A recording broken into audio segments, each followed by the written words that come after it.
বন্ধুরা, কেমন আছেন সবাই? আশা করি ঠাকুরের কৃপায় ভালো আছেন, সুস্থ আছেন।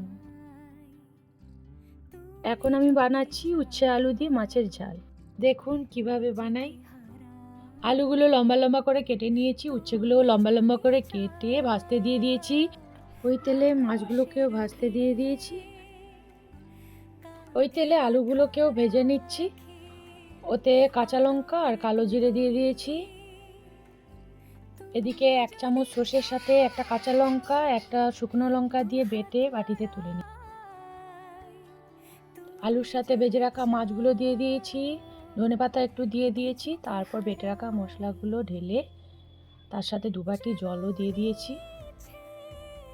সাথে ভেজে রাখা উচ্ছে আর প্রয়োজন মতো নুন হলুদ অ্যাড করলাম। তারপরে সব কিছু একসাথে কিছুক্ষণের জন্য ফুটতে দিয়ে দেবো। দেখুন কত সুন্দর কালার এসেছে। আমার রেসিপিটা আপনাদের সবার কেমন লেগেছে অবশ্যই কমেন্ট বক্সে আপনারা জানাবেন।